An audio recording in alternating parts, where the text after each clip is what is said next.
Muy buenos días, muy buenas tardes, muy buenas noches tengan todos ustedes, dependiendo del momento que decidan abrir el presente video para efectos de visualizarlo. Vamos a platicar en estos momentos en la clase de Derecho Mercantil o Derecho Societario, de acuerdo al temario que tenemos programado, lo referente a las sociedades mercantiles estipuladas en la Ley General de Sociedades Mercantiles vigente. En la clase pasada platicamos de las diversas clases de sociedades mercantiles y reservamos para mejor momento una de las más importantes, que es la sociedad anónima.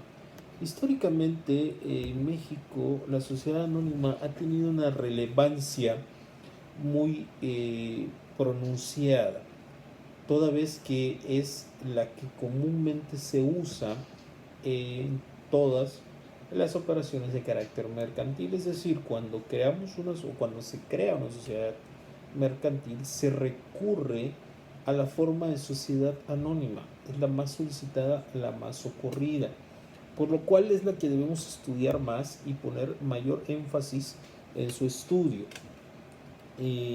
Si nos referimos al material que ya previamente les compartí, nos vamos a ubicar a partir de la diapositiva número 19. A partir de la diapositiva número 19 vamos a estar hablando de las sociedades mercantiles. La sociedad anónima tiene su fundamento por ahí de 1600-1602 con la Compañía Holandesa de las Indias. Es decir, originalmente para el tráfico de mercancías entre Europa y el nuevo continente, llamado en aquel momento continente de las Indias, después América, de manera correcta, se creó para el comercio marítimo, se creó la primera esbozo de lo que sería una sociedad, y surge en 1602 la figura de las sociedades anónimas. Posteriormente los alemanes la retomaron, los italianos, y es Génova, la República Genovesa, quien les da la forma o empieza a dar el esbozo de lo que sería las sociedades anónimas que hoy conocemos y de la forma en que hoy las conocemos, sin duda alguna.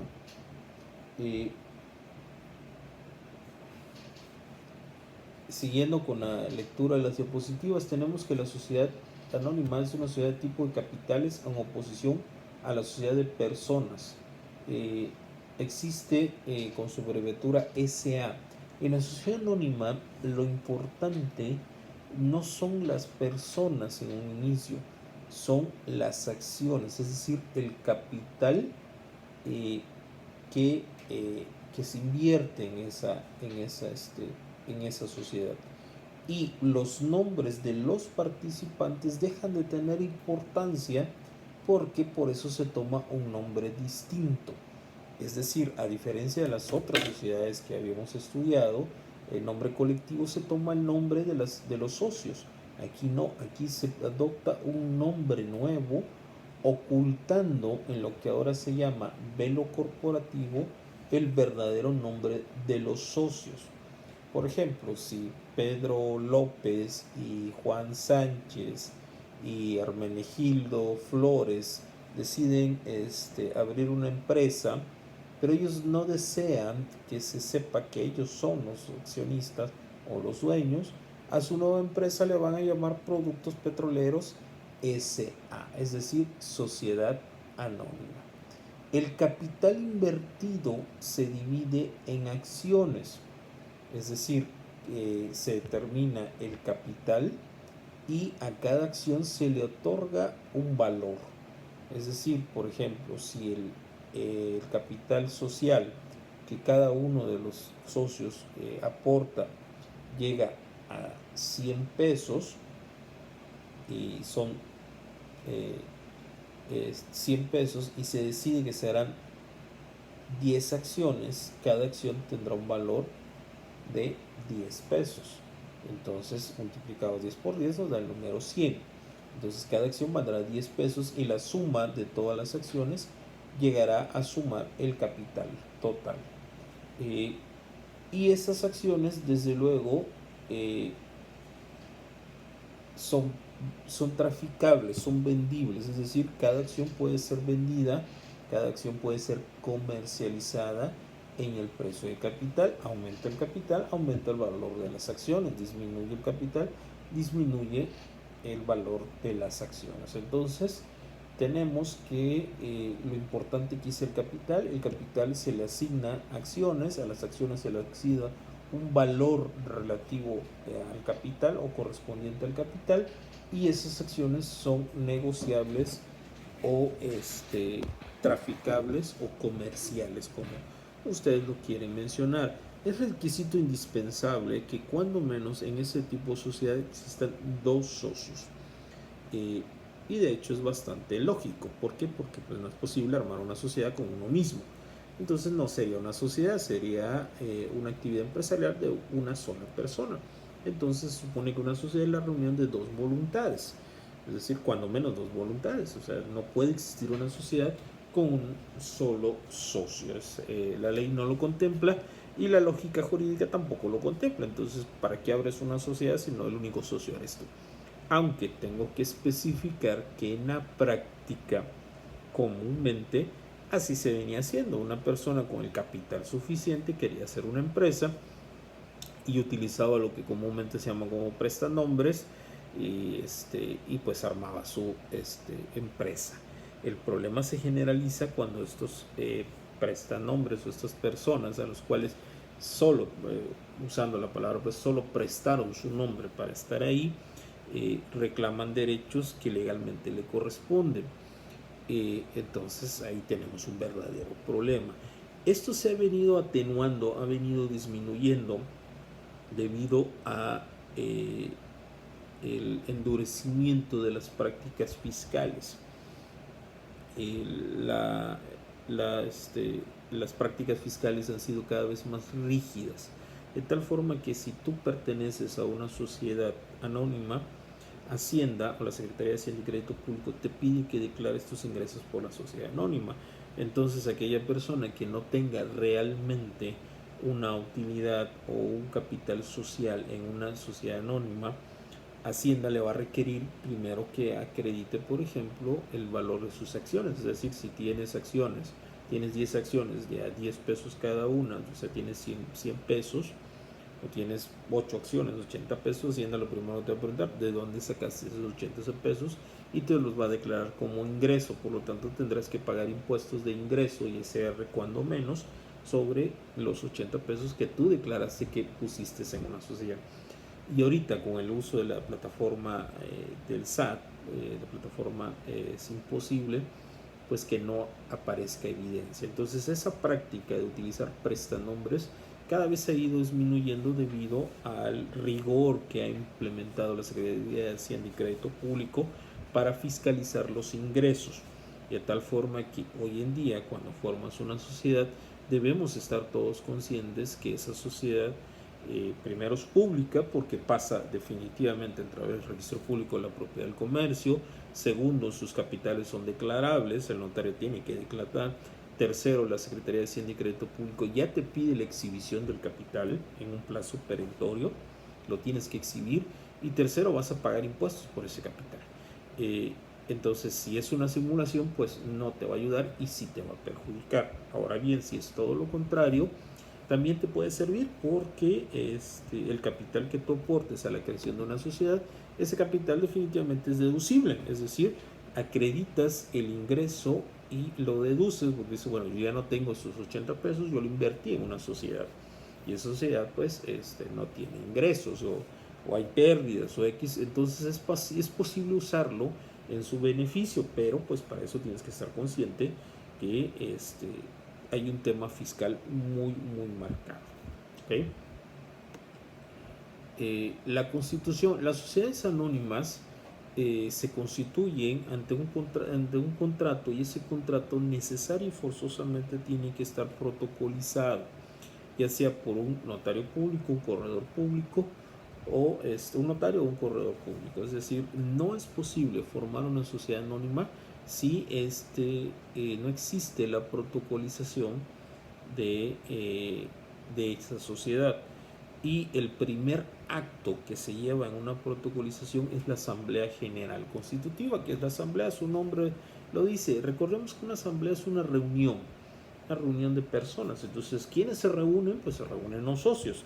En este caso dijimos que cuando menos tienen que ser dos. Digamos que en este son 4. Se reúnen los 4 socios y deciden por su propia voluntad crear un ente comercial, un ente mercantil ante el notario público. Es decir, crean una nueva persona jurídica que realizará operaciones de carácter mercantil, de carácter financiero, dependiendo del uso. Entonces, si son los 4 socios, podrán acudir a la Asamblea General Constitutiva. Si hay más socios, tendrán que acudir más socios. Es importante que cada acción te da derecho a un voto, es importante mencionarlo. Es decir, dependiendo del número de acciones es el número de votos. Si tenemos 4 socios y los 4 socios, el que más aportó, no sé, 40 pesos, otro aportó 30 pesos, otro aportó 10 y otro aportó 10. Es decir, los 2 primeros socios tienen más votos que los 2 últimos, de acuerdo al capital. Acuérdense que dijimos que aquí no es importante la persona, es importante el capital. ¿Qué tanto aportas a la sociedad? Es el valor que tú tienes de decisión en la sociedad con los votos. Entonces la Asamblea Constitutiva resulta ser muy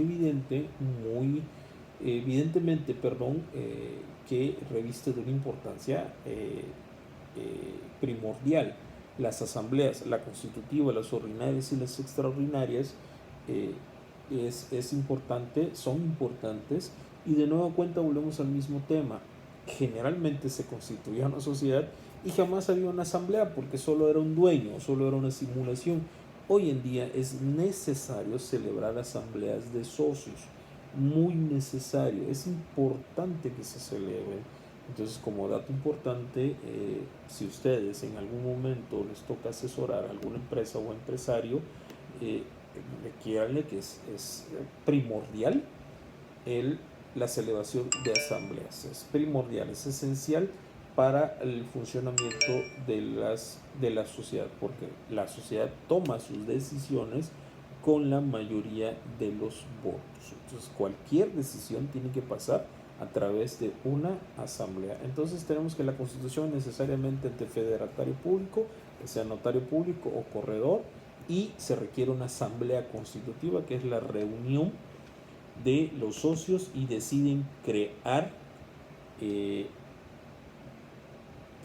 un nuevo ente de carácter comercial con obligaciones fiscales, inicialmente civiles y ahora hasta penales. Entonces tenemos que tener en cuenta esta parte. Cuando estamos creando una sociedad, estamos creando un nuevo ente, un nuevo ser. Hay teorías que dicen que son ficticios, la teoría de la ficción, pero pues al final de cuentas son titulares. Este nuevo ente que es la sociedad es titular de derechos y obligaciones, no hay que olvidarlo. Es titular de derechos y obligaciones. Es importantísimo que esto quede muy bien señalado. La Asamblea Constitutiva, ¿a qué se dedica? Bueno, se dedica en primera instancia a aprobar los estatutos, aprobar el avalúo de bienes, porque la aportación de los socios no solo puede ser en capital, puede ser en bienes muebles o inmuebles. Es decir, yo socio número 4, pues no tengo el capital, no tengo los 10 pesos para aportar, pero tengo un terreno donde puede ser el taller o puede ser las oficinas. Yo dono el terreno. Sin embargo, ese terreno hay que evaluarlo, hay que monetizarlo, es decir, que es el valor, y de acuerdo al valor se convierte en acciones. Entonces, es importante también mencionar esto: el reparto de utilidades, el nombramiento de quienes van a administrar la sociedad, quién va a ser el administrador, quién va a ser el gerente, los poderes que se van a dar en eso. Todo eso se decide en la asamblea. El acta constitutiva todo esto lo decide, y como se decide en una asamblea, también es modificable en una asamblea. Es decir, si en una asamblea se nombra un administrador único, en otra asamblea ordinaria o extraordinaria, dependiendo, vamos a ver cuáles son los objetos, dependiendo del tipo de asamblea, se puede remover al administrador único y nombrar un nuevo administrador único que administre o que represente a la sociedad. Entonces, son uno de los elementos en los cuales se constituye la asamblea constitutiva. Insisto, los estatutos, el capital, se reúne el capital, se evalúan los bienes, la participación de utilidades, se reparte utilidades, el nombramiento de los administradores, de los representantes, y quién usará lo que el autor denomina la firma social, es decir, quién va a usar el nombre, quién va a representar a la empresa, quién es el representante legal. Cabe destacar, no es lo mismo un gerente, no es lo mismo un administrador, no es lo mismo un representante general, no es lo mismo un apoderado. Cada figura tiene sus características, sus particularidades y sus alcances. Igual, recordemos, generalmente todo, la administración, la representación, la representación legal, todo caía en el administrador único. Yo no recomiendo eso, yo recomiendo que hay un representante legal, que haya un gerente, que haya un administrador, que haya un apoderado para cuestiones legales, y que no recaiga en solo una persona, porque entonces en la reunión de todas esas facultades en una sola persona, pues bueno, es un poco peligroso. Entonces, si realmente es una sociedad, es necesario dividirlos en cada uno de estos. Y mi mayor recomendación es, si eres socio, bueno, no manejes todo esto, sino delégalo a empleados que puedan hacerlo, expertos en la materia que pueden ser. Es decir,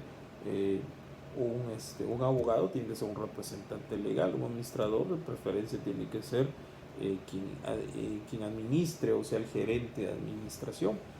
Y todo eso puede ser constituido en la asamblea, y pueden ser renombrados o reafirmados, sustituidos o removidos en asambleas ordinarias o asambleas extraordinarias. En la siguiente diapositiva vemos que es el capital social.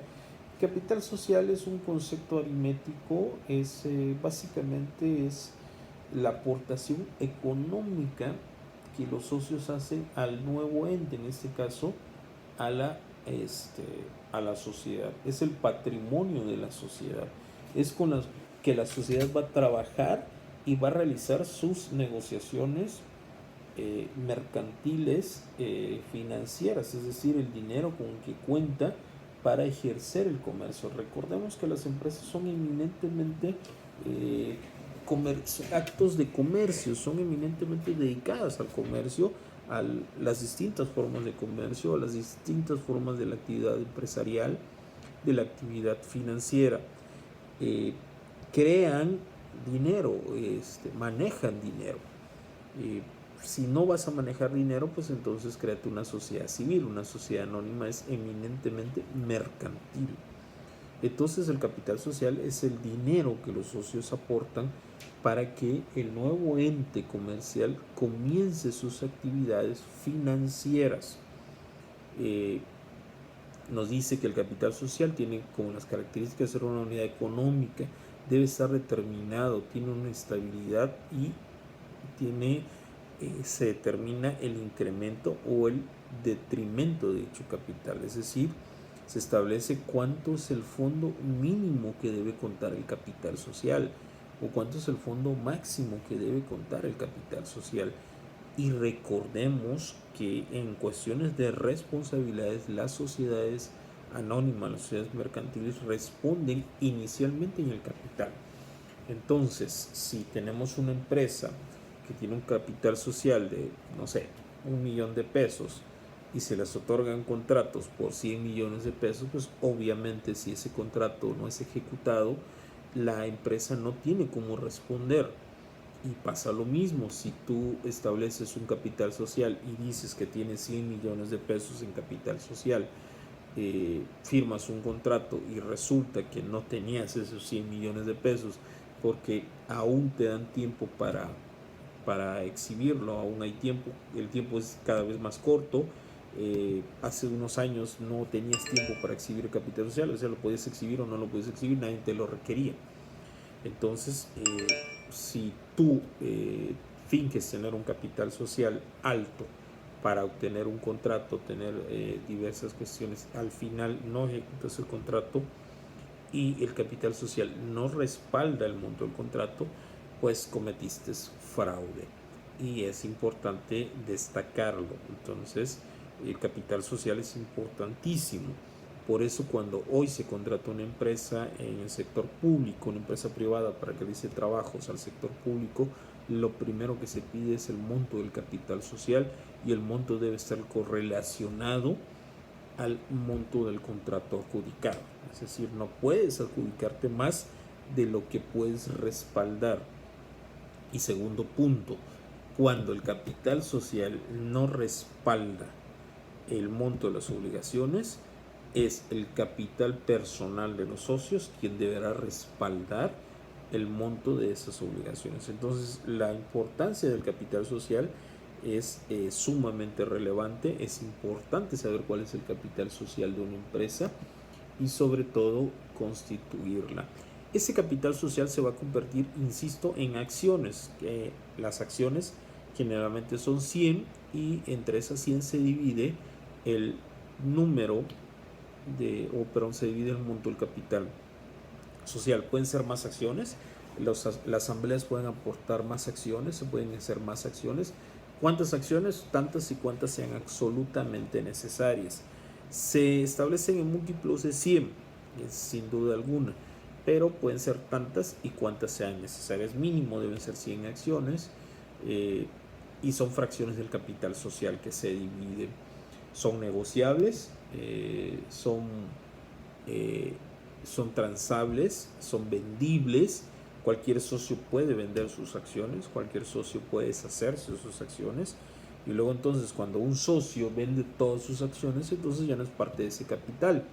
Y resulta que ahora hay otro socio. ¿Y cómo se admite otro socio? A través de una asamblea donde este socio acredite que ya vendió sus acciones y que él ya compró acciones y que él es el nuevo titular de esas acciones. Entonces las acciones se vuelven títulos o cuestiones de crédito inclusive algunas, ¿no?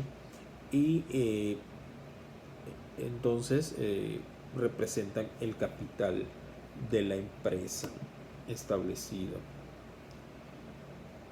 Las sociedades anónimas se administran a través de dos tipos de asamblea: las asambleas ordinarias y las asambleas extraordinarias. Empezando por ahí, dijimos que la asamblea es la reunión de los socios, es decir, no se toman decisiones. Adicionalmente a las asambleas se debe nombrar un administrador, un gerente, un comisario y un consejo de administración. Lo que se está usando hoy en día es muy importante por las cuestiones de las responsabilidades, es el consejo de administración. Es decir, si tenemos 10 socios, se establece que el consejo de administración lo formarán los 4 socios mayoristas y las decisiones económicas se toman a través del consejo de administración. No hay un socio que tome las decisiones de manera unilateral, las toma el consejo de administración y el consejo de administración será responsable de las acciones si son buenas y las acciones y las consecuencias si son malas. Entonces hoy en día se recomienda muchísimo la existencia de consejos de administración en las sociedades anónimas, en las sociedades mercantiles. Es muy recomendable para efecto de la transmisión de las obligaciones, porque no es lo mismo que tú tomes una determinación de carácter unilateral a que esa determinación esté respaldada por 3, 4, 5 o 6 personas más en un consejo de administración. Entonces, el órgano supremo es la asamblea de accionistas, que se divide en asambleas ordinarias y asambleas extraordinarias. Hay un administrador, debe haber un consejo de administración, puede haber un gerente y necesariamente habrá un comisario. La figura del comisario también es sumamente importante porque el comisario, su nombre lo dice, es la persona que realiza la vigilancia de la vida de las sociedades anónimas. El comisario puede citar asamblea, el comisario puede revisar estados de cuenta, el comisario puede revisar estados financieros, el comisario, su trabajo es vigilar la vida misma de la sociedad. Y se estilaba hace tiempo, y no sé si se sigue estilando, que el comisario era el contador, y el problema es que cuando cambiabas de contador ya no podías hacer, tenías que hacer una asamblea y era muy difícil nombrar un comisario. En lo personal me tocó hacer un par de modificaciones a sociedades donde los socios estaban renuentes y a través de la figura del comisario se logró las modificaciones a los estatutos y a los consejos de administración, porque el comisario es la figura que puede llamar a cuentas a todos, excepto a la asamblea. El comisario es el vigilante y no le rinde cuentas a nadie, excepto a la asamblea de socios, o sea, a la totalidad de los socios. Es una figura que está fuera del organigrama de la sociedad anónima con importancia relativa, pero no olvidemos que el órgano máximo de decisión de una sociedad anónima es la asamblea de accionistas que se reúnen de forma ordinaria o extraordinaria.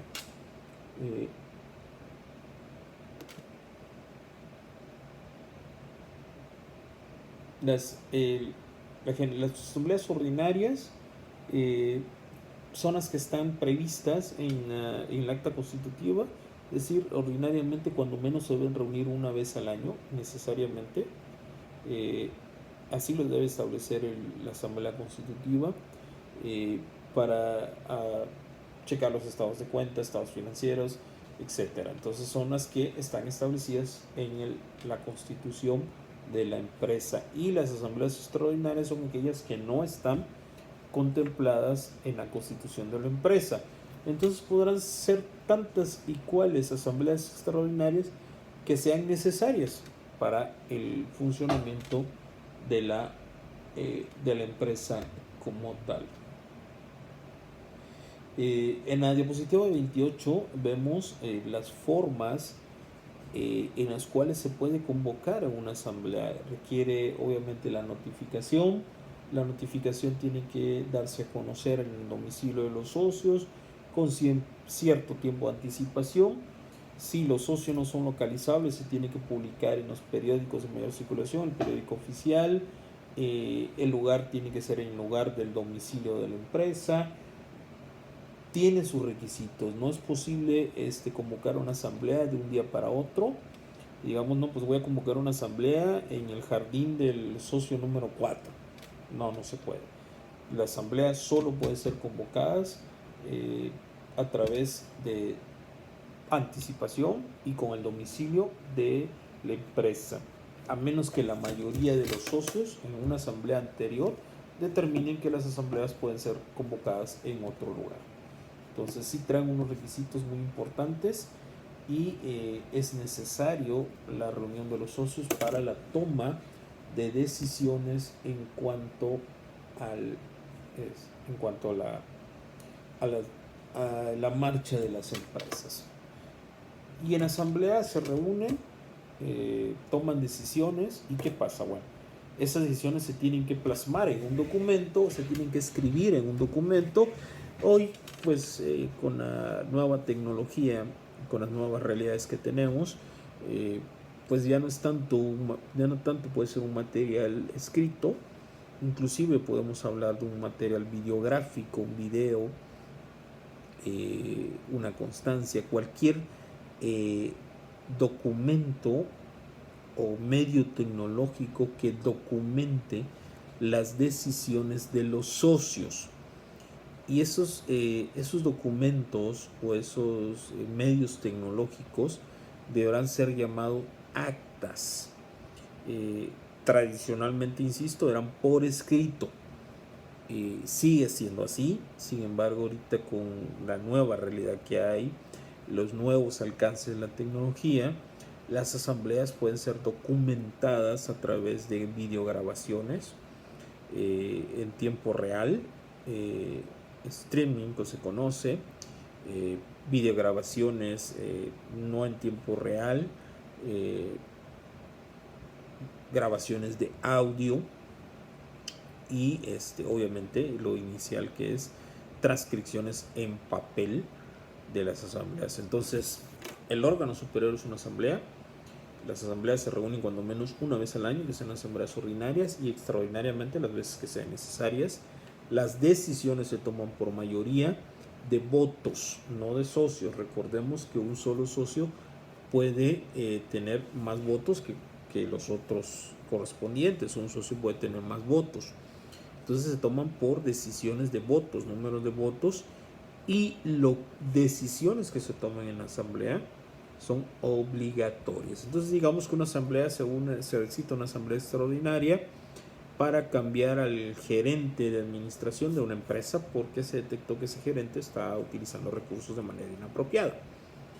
Y si los socios deciden cambiar al gerente, entonces ese gerente será removido, aún en oposición a administradores e inclusive al consejo de administración. Recordemos que la asamblea es el órgano máximo. Debajo de la asamblea tenemos al consejo de administración, inclusive en oposición al apoderado legal, que no necesariamente tiene que ser un socio. Eso es importante, el apoderado legal no necesariamente tiene que ser un socio. Entonces, las decisiones que se tomen en la asamblea, que se plasmen en las actas de asamblea y que se lleven ante el federatario público son de carácter obligatorio para todos los integrantes de las sociedades anónimas. Es importante. Las decisiones que se tomen en la asamblea son de carácter obligatorio para todos los integrantes de las empresas, de las sociedades anónimas. La administración estará a cargo de administradores, del consejo de administración, de gerentes, que insisto, deberán ser nombrados y ratificados por la asamblea, forzosamente, de socio. Entonces, serán tantos y cuáles sean necesarios. Puede ser 2, 3 gerentes, gerente de administración, gerente de finanzas, gerente de contabilidad, dependiendo del número, del tamaño de la empresa y de las actividades de la empresa. No es lo mismo, por ejemplo, oceanografía, Cotemar, Demar, que ferretería del puerto de SASB. Entonces, no, es dependiendo del tamaño de la empresa, de las operaciones de las empresas, es el número de gerentes y administradores que podría tener. Es importante que yo siempre recomiendo que los administradores, los gerentes, sean profesionales en la materia. No podemos improvisar. Si queremos que la empresa tenga un desarrollo comercial, mercantil y financiero adecuado, tienen que ser profesionales quienes la dirigen. Los socios efectivamente aportan el capital y vigilan que el capital crezca, porque pues nadie aporta dinero para perder. Pero entonces debemos tenerlos en manos de profesionistas. Generalmente las sociedades eran empresas familiares, ahorita ya no tanto. Entonces se cometía el error que el gerente era el hermano, el gerente era el tío, el gerente era el papá. ¿Y qué sabías de administración? No sabías absolutamente nada. Eso se ha ido cambiando. Entonces se sugiere que los gerentes sean profesionales en la materia. Contadores, administradores, financieros, en caso de representantes, abogados, profesionales en materia, sus funciones, sus alcances, la regula la Ley General de Sociedades Mercantiles. Más adelante, si nos da tiempo en las materias, estudiamos la Ley General de Sociedades Mercantiles y ahí están todas las funciones, todas las obligaciones de los gerentes, los administradores, los representantes únicos. Ahí se establecen cada uno. La diapositiva se establece, por ejemplo, en la 31 nos habla que el artículo 145 de la Ley General de Sociedades Mercantiles establece las funciones de los gerentes. Entonces, pues ahí tenemos también esta parte en la cual podemos, de acuerdo a la ley, otorgarle funciones a los gerentes. Y viene el órgano que en lo personal a mí me gusta mucho de las sociedades mercantiles, que es el comisario. Los comisarios es una figura olvidada en las sociedades mercantiles, pero una importancia trascendente. El comisario, insisto, es un órgano ajeno a la administración. Se sugiere que sea ajeno a los socios y es la persona que va a vigilar la vida misma de la empresa. Recordemos que una empresa es un carácter mercantil, es decir, genera ganancias. Y es el comisario que se encarga de vigilar que la empresa esté generando ganancias a través de la, válgame la redundancia, a través de la revisión periódica de los estados financieros, de los estados de balance, de los balances financieros, de los estados de cuenta, de los contratos. El comisario no tiene límites para la revisión.